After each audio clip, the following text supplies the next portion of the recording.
Security guard remanded for attempted murder. Kaider News. A 34-year-old security guard, David Pierre Jr., has been remanded to prison following his appearance at the Georgetown Magistrates Court on charges of attempted murder. Jr., of Lot 81614, Cummings Lodge, East Coast Demerara, is accused of wounding Anand Ramkissoon on December 30, 2024, at Alexander Street, Georgetown, with intent to commit murder, while accompanied by another individual. During the court proceedings before Acting Chief Magistrate Faith McGusty, the charge was read, and Jr. was not required to enter a plea. The prosecution objected to bail, highlighting the severity of the offense and the serious condition of the victim. The court was informed that police obtained video footage allegedly showing Jr. committing the act. Furthermore, it was revealed that during an interview, Jr. admitted to inflicting harm on Ramkissoon. In his defense, Jr. contended that the police did not possess the full video footage, which he claims would clear him of the charges. "They don't have the starting of the video footage, madam," he stated, asserting that he was also attacked multiple times during the incident and was acting in self-defense. After considering both sides, Magistrate McGusty advised Jr. to retrieve the complete video footage to support his defense. As a result, he was remanded to prison, with his next court appearance scheduled for January 24, 2025. Sergeant Bascom denies apologizing to Mohameds amid lawsuit withdrawal. Kaider News. In a statement released through his attorney, Nigel Hughes, Police Sergeant Dion Bascom has categorically denied apologizing to businessman Azruddin Mohammed and his family regarding murder accusations made against them. This denial follows reports that the Mohammeds have dropped their $200 million lawsuit against Bascom after he allegedly issued an apology. In a recent interview, Azruddin Mohammed revealed that he decided to withdraw the lawsuit, stating, "We just dropped it because it's a waste of time going after that. We didn't have anything to gain from it, and Bascom reached out and apologized, so I forgave him. I'm sorry for him. He is out of a job and is in a real bad situation." However, attorney Nigel Hughes clarified that his client did not issue any form of apology, whether oral or written. Sergeant Dion Bascom did not issue any apology to Mr. Azruddin Mohammed, Hughes stated, emphasizing that the civil suit was discontinued without any compromise or admission of wrongdoing on Bascom's part. The lawsuit stemmed from allegations made by Bascom, wherein he implicated Mohammed in the murder of Ricardo Fagundes, known as Paper Shorts. Fagundes, a 42-year-old gold miner and biker, was shot outside a popular nightclub in Georgetown in March 2021.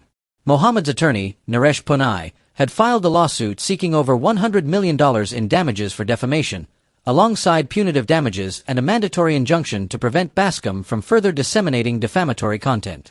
Punai described Mohammed as a well-respected businessman, known for his philanthropic efforts, and asserted that Bascom's statements were malicious, unfounded, and intended to damage his client's reputation. Bascom's allegations were made public through a series of Facebook posts shortly after his arrest by the Customs Anti-Narcotics Unit, CANU, where he accused Mohammed and senior police officers of orchestrating a cover-up in the investigation into Fagundes' murder. COP files $80 million lawsuit against Rickford Burke for defamation.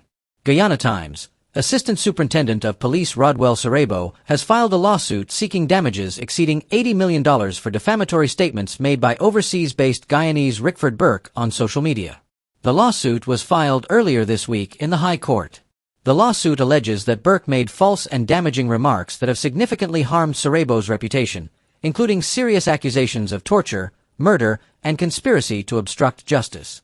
According to the documents reviewed, Sarebo is suing for $10 million each for several Facebook posts allegedly published and/or circulated by Burke on January 11 and 19, and February 10, 11, 13, and 14, 2024.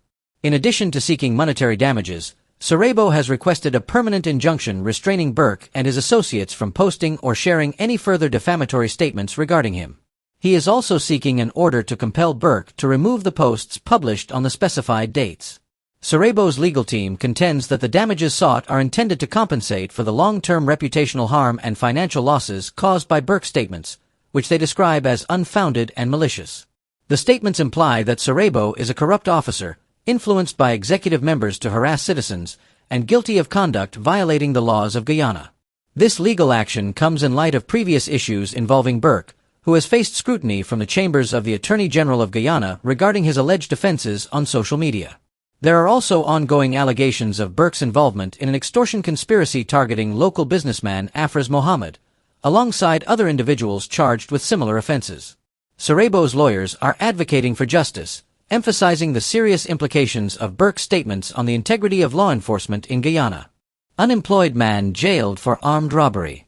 LeaderUrges. Ezekiel Kevin Grant, also known as Kevin Charles, 20, was sentenced to 18 months in prison on Friday after pleading guilty to robbery under arms. His case was heard at the Georgetown Magistrates Court before Acting Chief Magistrate Faith McGusty. The incident occurred on November 30, 2024, when Grant, accompanied by others and armed with a knife, stole a Samsung phone valued at $45,000, a black wallet worth $2,000, and $10,000 in cash from Devendra Singh, totaling $57,000. During court proceedings, Grant admitted to committing the crime while under the influence of alcohol. Initially appearing in court on December 6, 2024, Grant, who had no fixed place of residence, was remanded to prison following Magistrate McGusty's order for a probation officer's report. The probation report highlighted the significant hardships in Grant's early life, contributing to his criminal behavior. Raised in an abusive household with a mother struggling with alcoholism, Grant dropped out of secondary school and began using substances, including alcohol and marijuana. His history of petty crimes began at a young age, and he faced ongoing struggles with unemployment and substance abuse. The report indicated that after leaving his father's home, Grant occupied an abandoned house in Field Sophia and attempted to work as a semi-skilled construction worker, but ultimately remained unemployed and engaged in petty crimes to survive. Furthermore, he was described as hostile and was not welcome at his mother's home due to his habitual stealing. During the session, Grant pleaded for a second chance. However, Magistrate McGusty firmly addressed his situation, stating, "I see that you grew up under difficult circumstances, but that does not mean you should decide to take other people's things without their permission." She acknowledged his potential for change, but emphasized that serving time in prison could provide a more productive environment for his rehabilitation. Considering Grant's age, the value of the stolen items, and his cooperation during the court process, Magistrate McGusty sentenced him to 18 months in prison. Man breaks New Year in jail over child support mix-up. LeaderUrges. A Tucson, East Bank Essequibo man found himself spending the New Year in jail due to a mix-up regarding unpaid child support totaling $608,000. He was released on Friday after the situation was clarified by the Bartica Magistrates Court, though he still owes over $400,000. The man's troubles began on December 31, 2024, when he went to pay his child support at the designated collection office, a police station, in Region 3. He was unexpectedly detained when police informed him of a warrant issued on December 3, 2024, for failing to pay 76 weeks of child support. Claiming he had no prior knowledge of the warrant, the man was stunned to learn he owed such a significant amount. He stated that his last payment of $460,000 was made in September 2024, just before he went into the Baskam for work during the Christmas season. Despite producing receipts for his previous payments, he was held for 4 days before being taken to court, where he learned that his September payments had not been registered in the system. The court also revealed additional debts related to child support he had not been informed about. Initially summoned by his ex-common-law wife in 2021 to pay $8,000 per week for one child, the man recently discovered that he was being required to pay $16,000 weekly for a second child, of which he was unaware. He expressed frustration over the lack of communication regarding these developments and questioned the fairness of the situation. In light of the circumstances, the magistrate showed leniency, giving him a month to settle the outstanding debt. The man has since sought legal assistance to address the child support mix-up, including plans for DNA tests for the children to confirm parentage, as he suspects he may not be the father of both. He voiced concerns about the high weekly payment, asserting that even those with stable jobs would struggle to meet such demands in the current economic climate. He also mentioned difficulties in maintaining contact with his children, stating that his ex-partner blocked him from seeing them. The man is committed to fulfilling his responsibilities but believes that his ex is acting vindicatively, aiming to keep him under pressure and potentially incarcerated. He previously sent financial support regularly but alleges that this changed after he decided to move on with his life. Georgetown man further remanded on multiple fraud charges. Guyana Times. Kwesi Kit, a 33-year-old resident of Subrianville, Georgetown, has been further remanded to prison following a virtual court appearance before Acting Chief Magistrate Faith McGusty on Friday. Kit faces multiple fraud charges and has pleaded for the dismissal of his cases, citing delays by the prosecution and a lack of interest from virtual complainants. Kit argued that the prosecution failed to submit statements within the 2-week time frame requested, claiming that the prolonged detention was unfair and that he deserved a free and fair trial. However, Magistrate McGusty dismissed his arguments, explaining that procedural delays were justified and noting that Kit's remand was due to his alleged involvement in additional fraud cases while out on bail for similar charges. Initially remanded in November 2024, Kit is accused of perpetrating several fraudulent schemes. One notable case involved approaching a woman at the Providence police station, promising to secure her husband's release from prison in exchange for $400,000. The woman later discovered that no such arrangement had been made, and Kit had vanished with her money.